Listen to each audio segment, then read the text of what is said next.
बिस्मिल्लाहिर्रहमानिर्रहीम, अस्सलाम वालेकुम, वेलकम बैक माय चैनल। आज मैं आपके लिए रमज़ान मुबारक के लिए एक बहुत ही ज़बरदस्त और लाजमी चीज़ की रेसिपी लेकर आई। जी हाँ, मैं बना रही हूँ चाट मसाला, जो कि हमारे खाने को लगा देता है चाट चाँद और हमारे खाने का मज़ा कर देता है दोबाला। आम दिनों में भी इसकी बहुत ज़्यादा ज़रूरत पड़ती है और रमज़ान में तो लाजमी हमें ये पहले से चाहिए होता है। ये मसाला अगर आप तैयार करके रख लेंगे तो ये पूरा साल तक ख़राब नहीं होता। बहुत ही आसान सी रेसिपी है और तकरीबन सारा सामान हमारे पास घर में ही मौजूद होता है। चलिए जी, अब मैं आपको बताती हूँ कि मैंने किस तरीके से चाट मसाला तैयार किया है। चाट मसाले के लिए मैंने सबसे पहले सारा सामान निकाल लिया है ताकि कोई चीज़ मिस ना हो जाए आपको बताने के लिए। तो सबसे पहले मैं आपको बताऊंगी सिर्फ 3 चीज़ें। धनिया, ये है साबुत धनिया, ये हमने लिए 2 प्याली, और ज़ीरा जो है हमने आधी प्याली लिए, क्योंकि ज़ीरे का जो फ्लेवर बहुत ज़्यादा स्ट्रॉन्ग होता है, इस तरह से आधी प्याली लिए। और ये तकरीबन 20-25 के करीब है लौंगी मिर्चें। आप लंबी वाली मिर्चें भी ले सकते हैं, जो आपके पास मौजूद है वो मिर्चें ले सकते हैं, और ये आप कम ज़्यादा भी कर सकते हैं, आपकी मर्ज़ी है। 2 चमचे इसके अंदर हम सौंफ डालेंगे और 1 चमचे इसके अंदर हम डालेंगे काली मिर्च।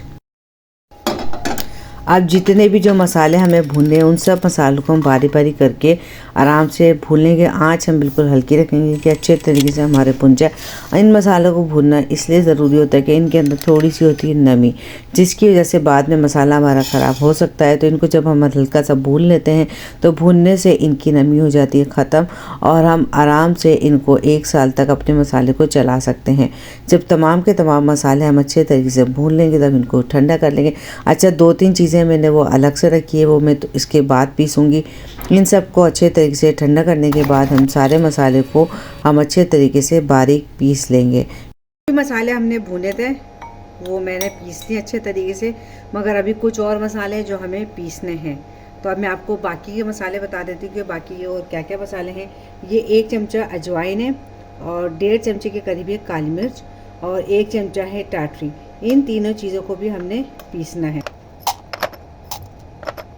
अच्छा, अब ये चीज़ें मैंने इसके अंदर डाल दी हैं। इसके साथ साथ मैं आपको ये बाकी के मसाले भी साथ साथ बता देती हूँ।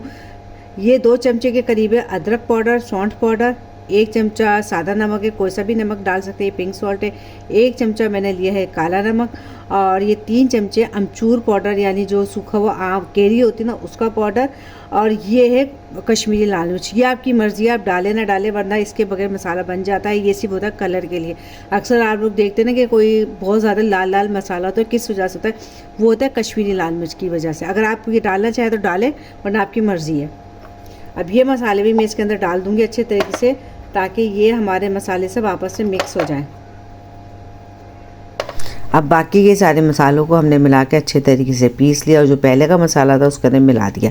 मिलाने के बाद मैंने क्या किया, आधे मसाले को एक साफ़ सुथरी को शीशे की बोतल में डाल दिया है, और जो बाकी का आधा मसाला है उसके अंदर मैं डालूंगी कश्मीरी लाल मिर्च।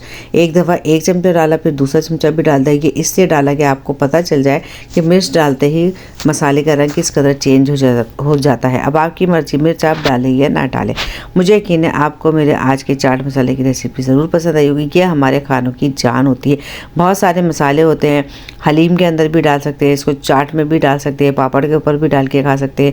और इसके अलावा अगर आप इसको दरदरा सा पीसे तो जब हम मछली बनाते हैं, फ्राई मछली होती है, उसके ऊपर भी आप इसको छिड़क के खा सकते हैं। मुझे यकीन है आपको ये रेसिपी ज़रूर पसंद आई होगी। रेसिपी पसंद आए तो लाइक शेयर कमेंट कर दीजिएगा। चैनल पर नए तो सब्सक्राइब करके बेल आइकन को प्रेस कर दें, ताकि आने वाली न्यू वीडियो का नोटिफिकेशन आपको बआसानी मिल सके। मुझे अपनी दुआ में याद रखा करें। अल्लाह हाफिज़।